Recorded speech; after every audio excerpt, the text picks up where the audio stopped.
Di sana, Rasulullah disambut oleh Nabi Isa dan Nabi Yahya, dua nabi yang dikenal karena kelembutan dan keteguhan iman mereka. Nabi Isa mendekati Rasulullah dengan wajah bercahaya. "Selamat datang wahai saudaraku yang saleh, wahai nabi yang membawa rahmat," kata Nabi Isa dengan lembut. Nabi Yahya yang dikenal karena kesalehannya sejak kecil menambahkan, "Umatmu akan menjadi umat yang penuh berkah. Tetaplah teguh, wahai Rasulullah." Rasulullah merasakan kedamaian yang luar biasa dari pertemuan ini. Para nabi tidak hanya menyambut beliau, tetapi juga memberikan kekuatan dengan doa-doa mereka. Di setiap lapisan langit yang dilalui, Rasulullah bertemu dengan para nabi yang menyampaikan doa dan pesan mendalam. Beliau bertemu dengan Nabi Yusuf di langit ketiga, yang menyambutnya dengan luar biasa dan berkata, "Kejujuran dan kesabaran adalah kunci dalam menghadapi setiap cobaan." Di langit keempat, Rasulullah bertemu dengan Nabi Idris, yang dikenal sebagai nabi yang tekun dalam ibadah dan ketaatan kepada Allah. Nabi Idris berkata, "Amalan terbaik adalah yang dilakukan dengan konsistensi. Sampaikan kepada umatmu untuk selalu menjaga amal mereka." Kemudian di langit kelima, beliau bertemu dengan Nabi Harun, disusul dengan pertemuan dengan Nabi Musa di langit keenam. Nabi Musa berbicara dengan penuh semangat, "Perjuanganmu akan berat, tetapi Allah bersamamu. Umatmu akan menjadi teladan bagi umat yang lain." Di langit ketujuh, Rasulullah bertemu dengan Nabi Ibrahim yang sedang bersandar di Baitul Ma'mur, rumah ibadah para malaikat yang terletak di langit. Nabi Ibrahim tersenyum dan berkata, "Engkau adalah penerus risalah tauhid ini. Sampaikan salamku kepada umatmu.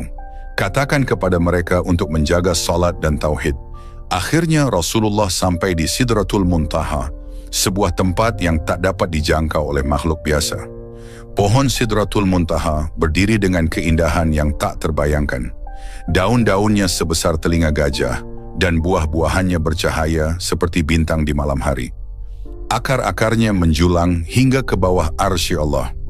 Rasulullah menatap keindahan itu dengan takjub, hingga beliau tak kuasa menahan air mata. Di sana, beliau merasakan kedekatan yang luar biasa dengan Allah.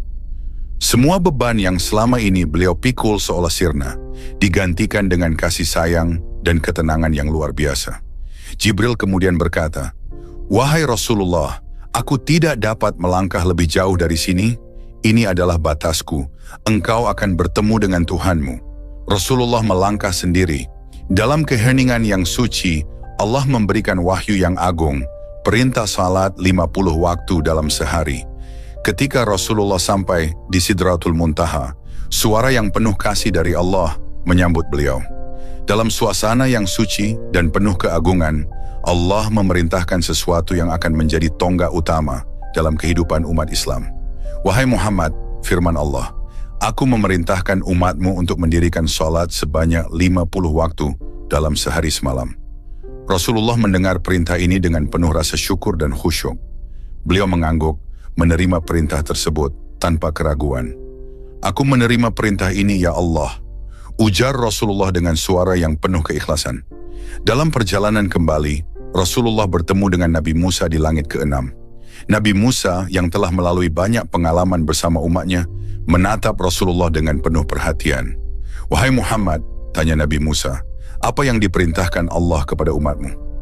Rasulullah menjawab dengan jujur, "Allah memerintahkan 50 waktu salat dalam sehari." Nabi Musa terkejut dan langsung berkata, "Wahai saudaraku, kembalilah kepada Tuhanmu dan mintalah keringanan. Umatmu tidak akan mampu menunaikan perintah itu. Aku sudah mengurus Bani Israel dan aku tahu betapa beratnya bagi manusia untuk menjalankan ibadah sebanyak itu."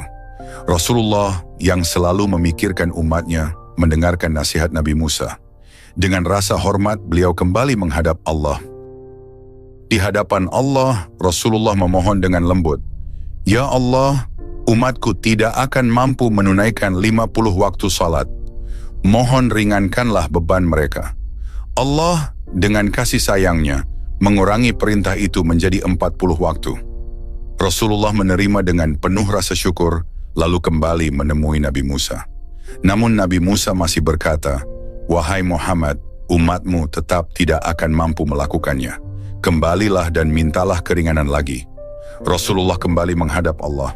Dalam sujudah yang penuh khusyuk, beliau memohon kembali, "Ya Allah, hamba-Mu memohon keringanan lagi untuk umatku." Allah mengurangi jumlah salat menjadi 30 waktu. Rasulullah kembali kepada Nabi Musa, tetapi tanggapan yang sama beliau dapatkan. "Kembalilah," kata Nabi Musa lagi, "mintalah lebih banyak keringanan. Aku tahu umat manusia, mereka tidak akan sanggup." Rasulullah terus bolak-balik antara Allah dan Nabi Musa. Setiap kali beliau kembali, Allah mengurangi jumlah salat dengan penuh kasih sayang. Jumlah itu menjadi 20, lalu 10, hingga akhirnya Allah menetapkan hanya 5 waktu salat dalam sehari semalam. Allah berfirman, "Ini adalah 5 waktu salat, tetapi pahalanya tetap seperti 50 waktu. Keputusanku tidak berubah." Rasulullah merasa lega dan bersyukur. Dengan penuh cinta, beliau berkata, "Aku menerima dengan sepenuh hati, ya Allah. Engkau Maha Penyayang." Ketika Rasulullah kembali menemui Nabi Musa untuk terakhir kalinya, Nabi Musa masih berkata, "Wahai Muhammad, mintalah lagi keringanan. Umatmu tetap tidak akan mampu melakukannya." Namun kali ini Rasulullah menjawab dengan lembut, "Wahai Musa, aku malu untuk kembali kepada Tuhanku. Aku telah menerima 5 waktu salat ini dengan penuh rasa syukur." Nabi Musa tersenyum penuh pengertian. "Kalau begitu, sampaikan kepada umatmu bahwa ini adalah rahmat besar dari Allah. Semoga mereka menjaganya dengan sebaik-baiknya." Dalam perjalanan kembali ke bumi, hati Rasulullah dipenuhi rasa syukur. Beliau merenungkan betapa besar kasih sayang Allah kepada umatnya. "Ya Allah," bisik Rasulullah dalam doanya, "Engkau telah memberikan keringanan yang luar biasa bagi umatku. Jadikanlah mereka hamba-hamba yang bersyukur dan istiqamah dalam menjaga salat." Setiap langkah perjalanan pulang itu terasa ringan karena penuh dengan harapan. Rasulullah membayangkan umatnya yang kini memiliki kewajiban 5 waktu salat, tetapi tetap diberi pahala seperti 50 waktu.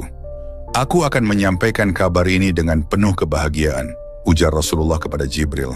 Jibril tersenyum dan berkata, "Umatmu sungguh diberkahi, wahai Rasulullah."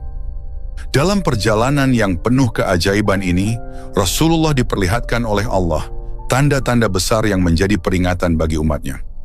Jibril yang setia menemani beliau menunjukkan gambaran-gambaran nyata akan konsekuensi dosa yang dilakukan manusia.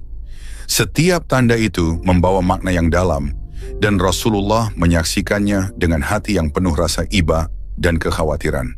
Ketika itu Jibril mendatangkan 2 bejana.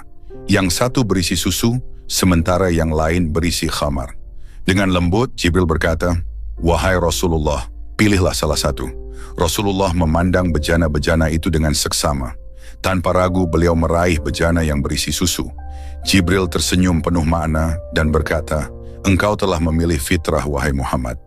Seandainya engkau memilih khamar, umatmu akan tersesat." Mendengar ucapan itu Rasulullah mengangguk penuh syukur. Beliau menyadari bahwa pilihannya tidak hanya mencerminkan kebijaksanaan ilahi, tetapi juga menjadi simbol petunjuk bagi umatnya.